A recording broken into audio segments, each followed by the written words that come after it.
Welcome back, troglodytes, to your daily dose of guitar information, the Trogly's Guitar Show. Today we discuss the king of Les Pauls, aka the Les Paul. So this particular model actually kind of has an interesting history behind it because nobody knows exactly why these things were made, but there's two really good educated guesses out there. Since the first prototype of this guitar was built in 1974 and debuted at the 75 NAMM show, it's often said that this was initially meant to be like the original high-end 20th anniversary Les Paul Custom, celebrating the original Custom's introduction in 1954 in 1974. Now you might say, hey, didn't they actually do a Les Paul Custom 20th anniversary? Yeah, but the only thing fancy they got was at the 15th fret they had something that said 20th anniversary. Not too special. So this was meant to be like the real deal. The other theory that's kicking around is that since these were initially introduced for the public in 1976, is that it was meant to be an America bicentennial guitar, because the Declaration of Independence was signed July 4th, 1776. Now for me personally, I like that second story because it romanticizes these guitars just a little bit better, being America's 200th birthday, but whatever one you want to believe, it is just a super fancy guitar, and it was made with the finest Austrian maple available that Gibson's president had just brought back. These gorgeous beasts were made over the course of 4 years, starting in 1976 and lasting until 1979. Now you'd think, 4 years, they must have made quite a few of these things, right? No, not quite. They only made 77 of these. So imagine today, in 2020, how many of those 77s are just completely locked up in collections, never to see the light of day again. There were 59 in natural, those are the most common and most collectors go for that, but there is the rare wine red that they made 18 of them. I've actually been lucky enough to own and document 5 of these guitars, 2 from 1976, 2 from 1977, and 1 from 79. So to complete my whole collection of documentation, I need to find one from 1978 next. But the numbers I've had are number 8, 26, 39, 40, and 62. They numbered them on the back of the headstock on a special mother-of-pearl plaque. But to put things into perspective for you here, these things initially retailed at $3,000.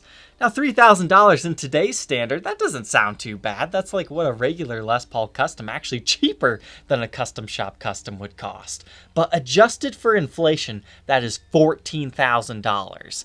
Even though Gibson creates some really high-end guitars, it is rare that one of them even reaches that kind of a price point. And to further help you understand just how expensive these things were, a regular Les Paul Custom at the time retailed around $739. So these things were roughly 4 times more expensive than a regular Les Paul Custom.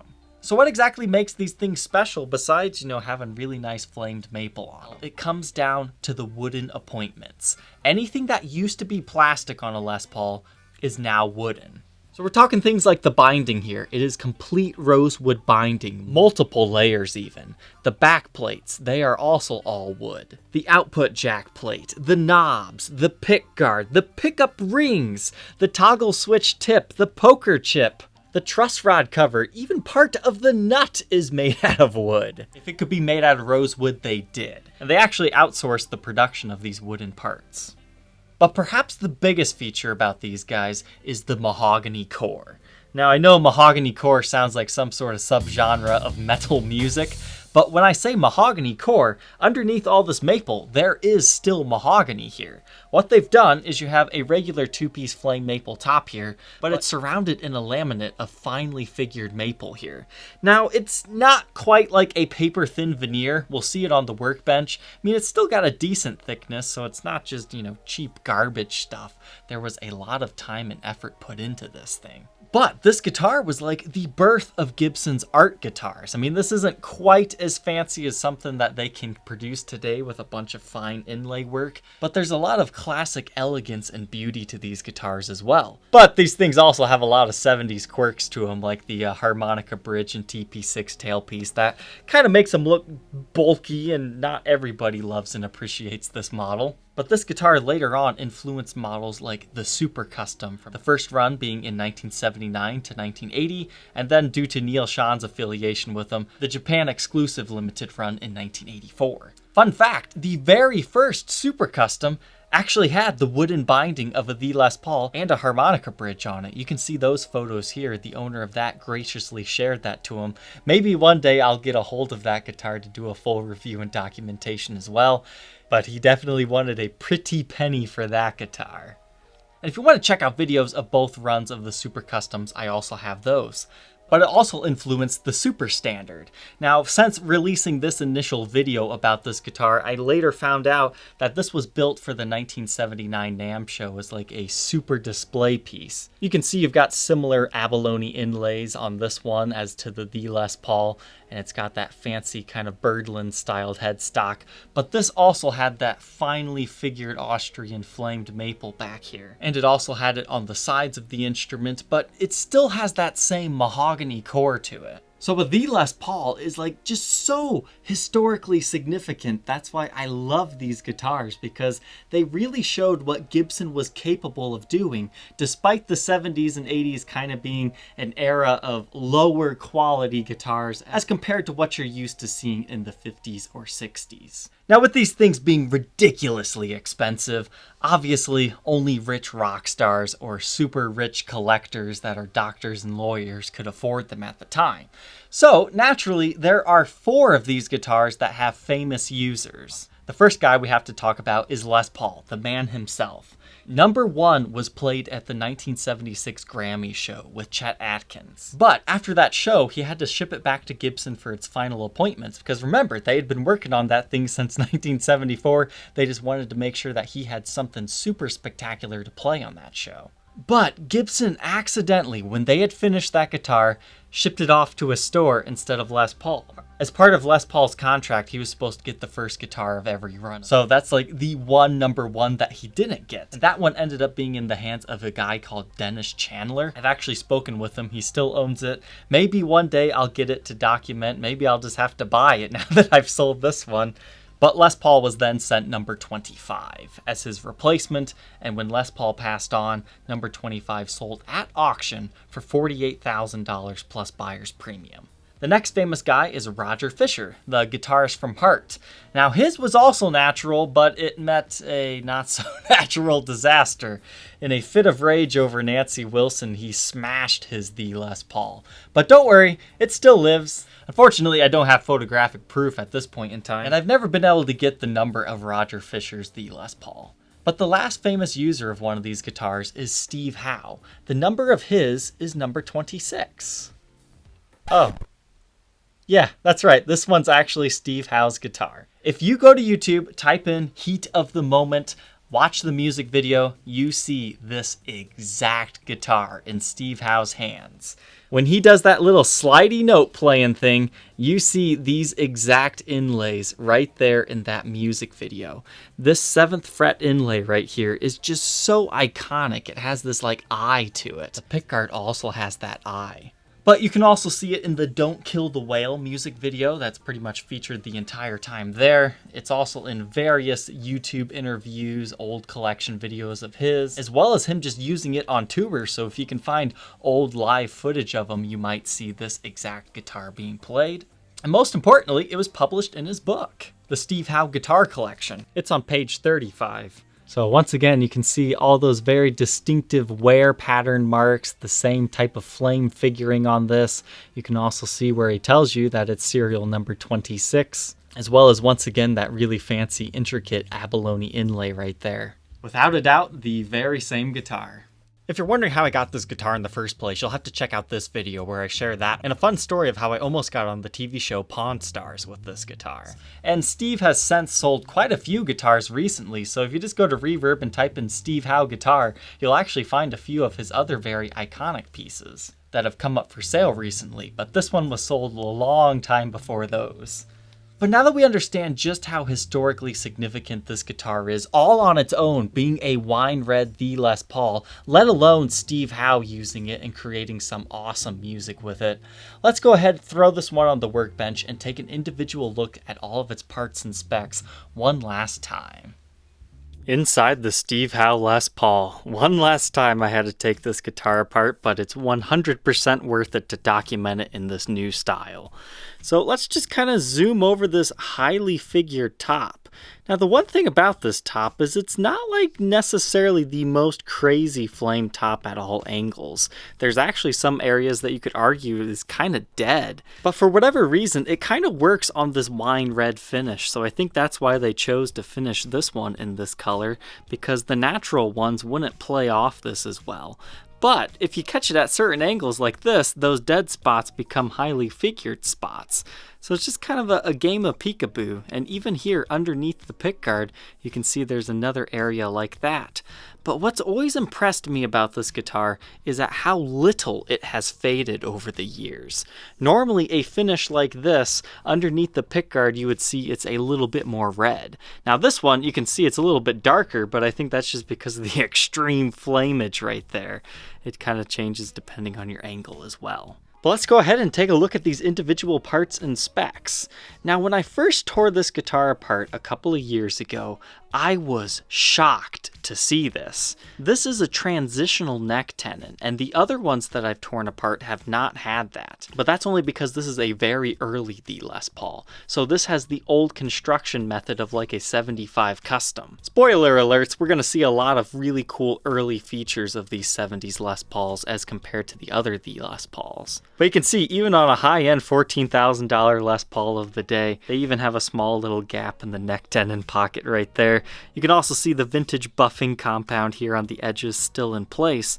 But get this, do you see how thick this top is? It's about 3/4 of an inch thick. And then after the maple top, you can see where the mahogany core of the body starts. But you're also going to notice, that is a strange pickup route. That's not what you normally see.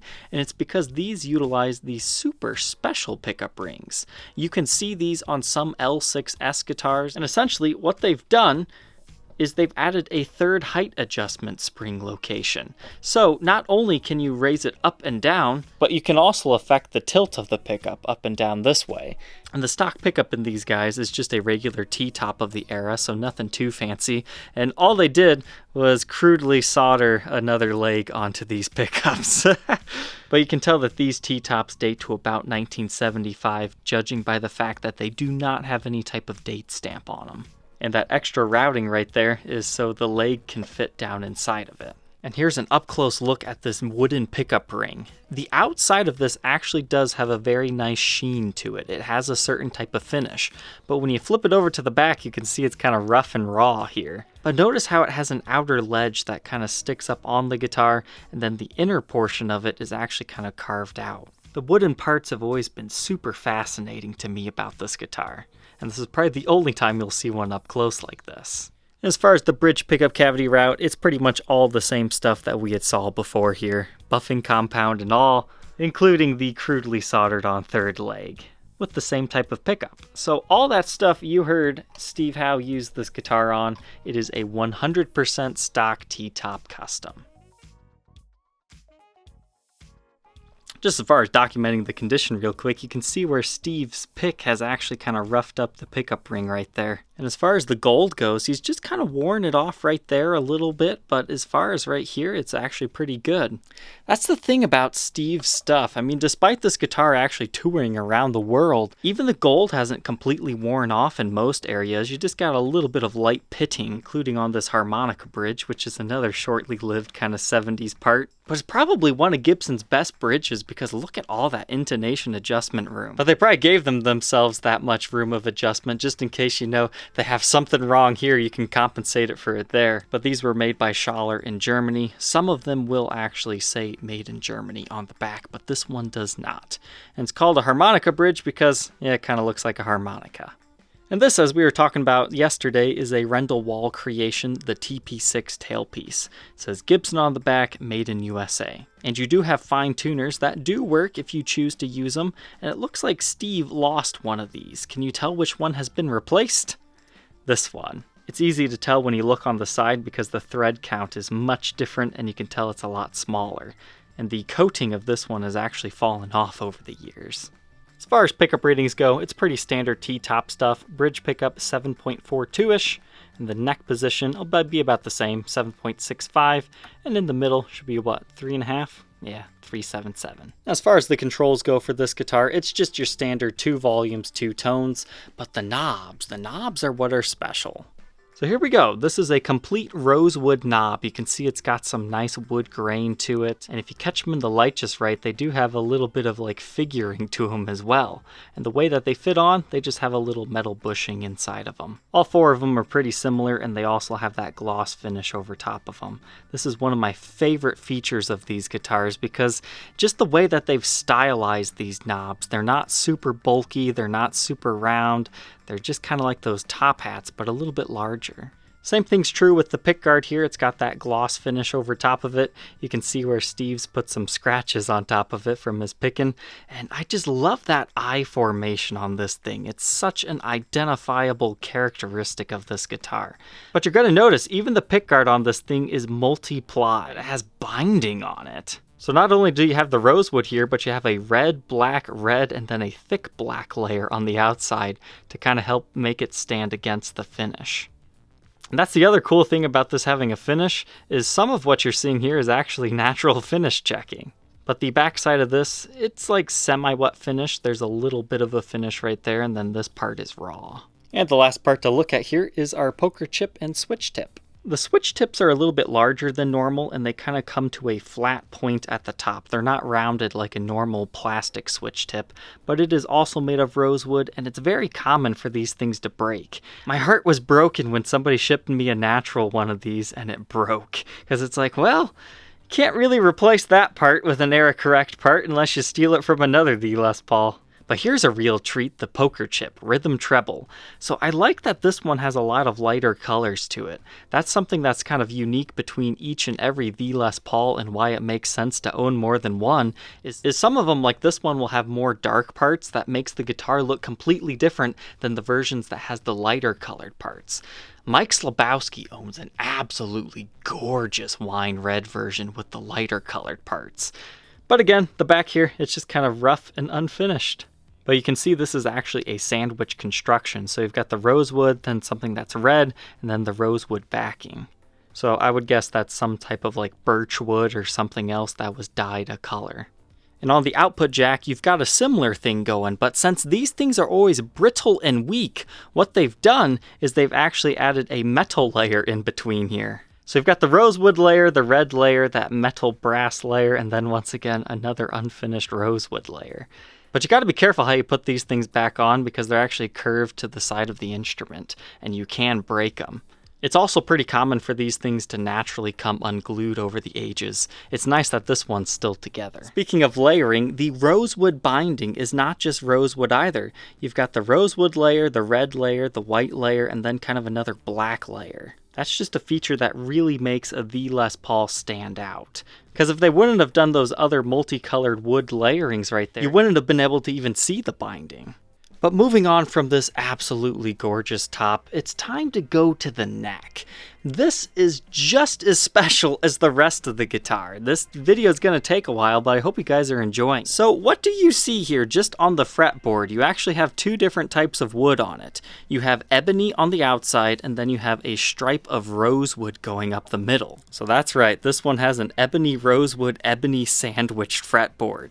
But on top of that, look at your binding again. It's not rosewood binding here, it's actually black, but it has a red, black, and red layer going all the way up and down it. This is one of the fanciest fretboards you are going to find stock on a Gibson. And there's only one other model that they used this on, and it was an acoustic model, one of the really high-end MK series. I believe it was the 99. Rosewood binding would have been super cool, but black binding's cool as well. You also have abalone side marker dot inlays, as well as these guys also being abalone. So the difference between abalone and mother of pearl is they usually have a little bit more figuring within them and more color. So like this guy, that eye right there, that is all abalone characteristics. It's just such a super fancy guitar here.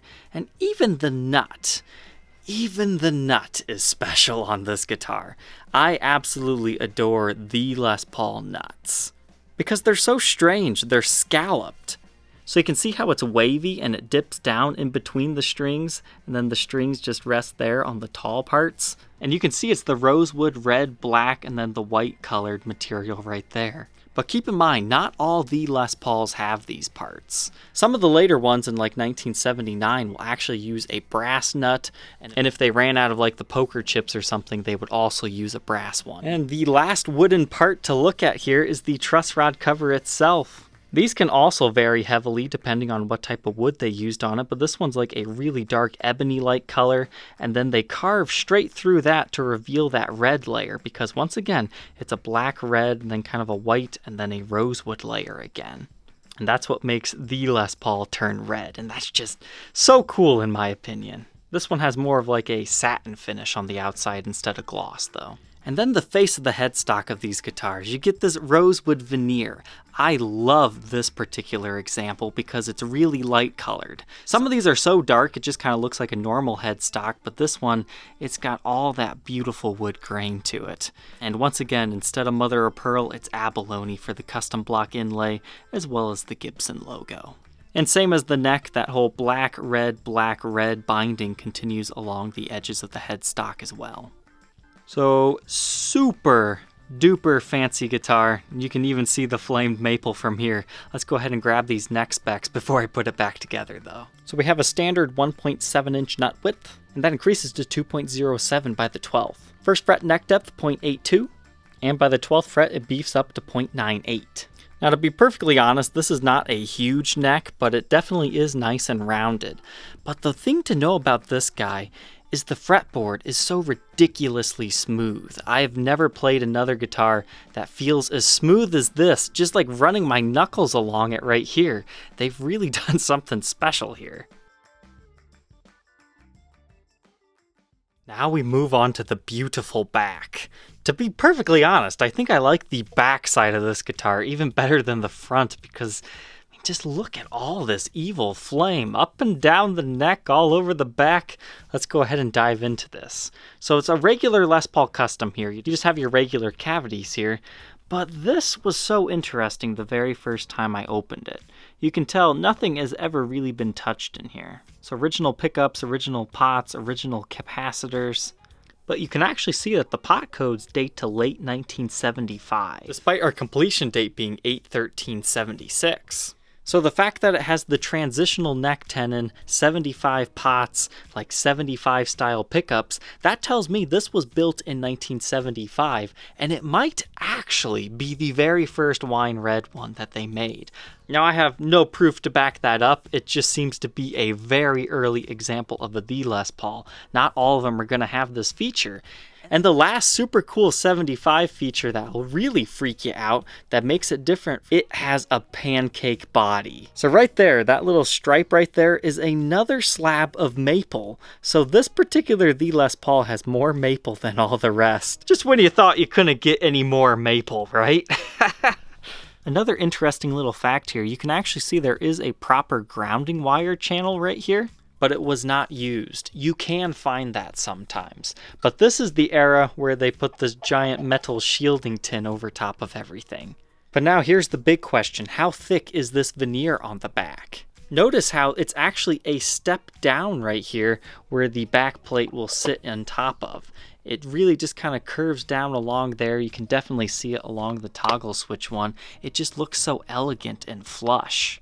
I would say it's roughly a 1/4 inch thick. So it's definitely not just a paper thin veneer, but you can see it ends directly right there, right after that. And it's really hard to see the sides, but you can see the maple ends just like right there. So I'd say the side veneer is about 1/8 of an inch thick. But while we're at it here, let's go ahead and take a look at this back plate. Same thing here, it's got a nice little glossy finish over top of it, also made out of rosewood. But here you see the number 7.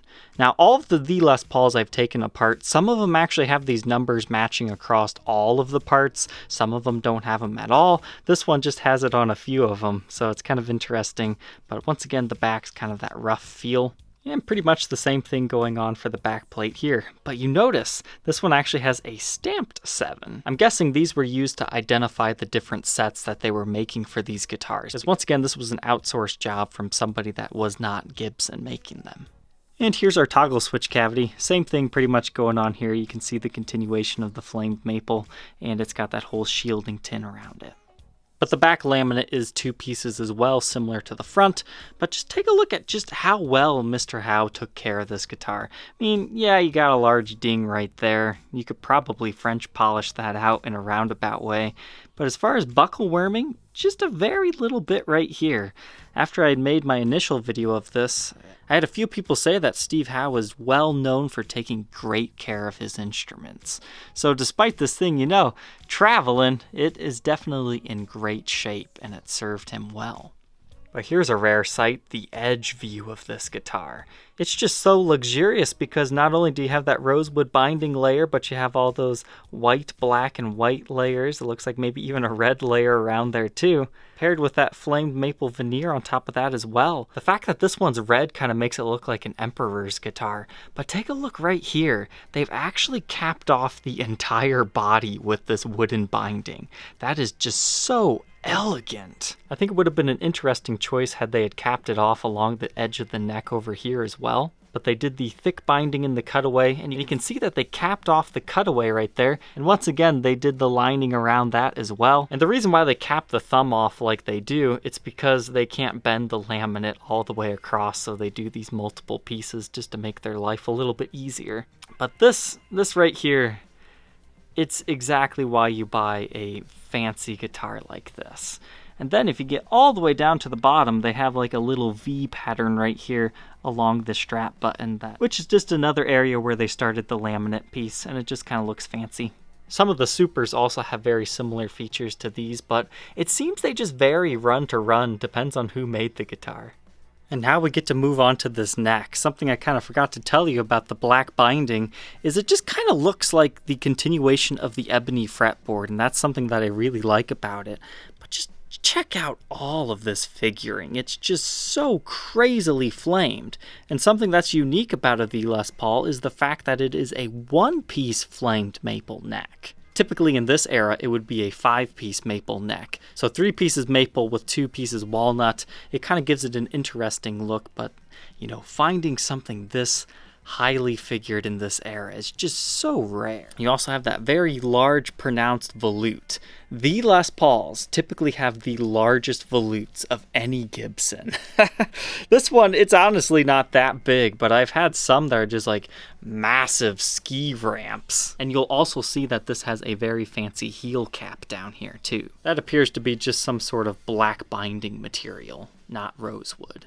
And lastly, the only thing that Steve changed on this guitar besides that one fine tuner is the tips to the tuners. So the tuners themselves are actually still original. It's just he put these larger style tips on because they are a lot easier to use. This originally would have shipped with a keystone style that is a mother of pearl. So while yes, those do look fancy and these look, a little bit more rugged, this was a gigging instrument for him. This was all about comfort.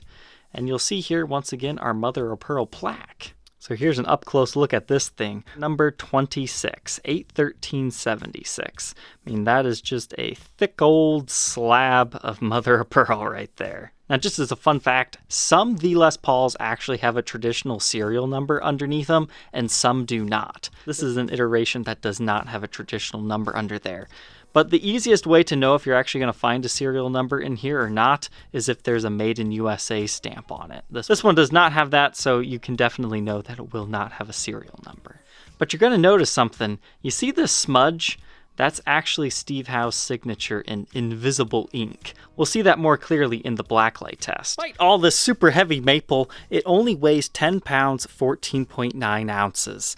So almost 11 pounds. It's a really body heavy guitar. It's definitely going to break some people's backs, but this is mainly a display piece for somebody, but you don't have to be scared to play this one at the same time. Let's go ahead, plug it in, and hear how it sounds.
about a The Les Paul. What are my final thoughts on these things? Should everyone own one? No.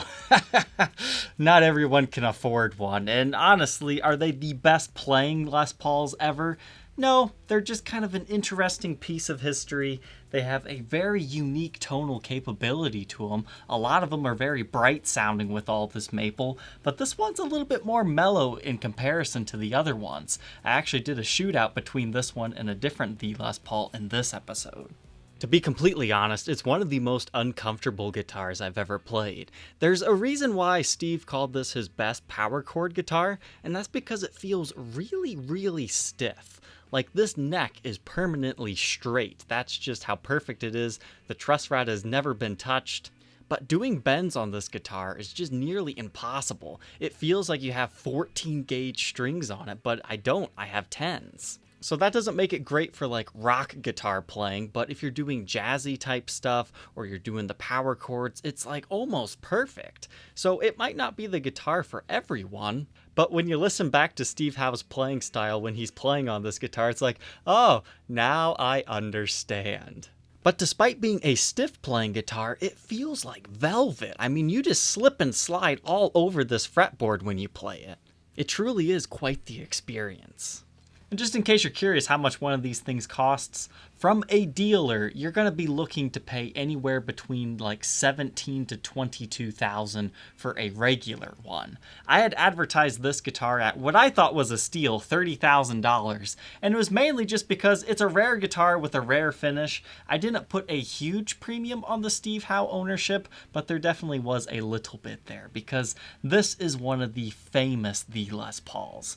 And, you know, I'm super happy that I stayed up all night just to make sure that this thing got a proper review and demo instead of just the old videos I had. So before we say goodbye, let's go ahead and check this thing out under Blacklight and see its original artist series case.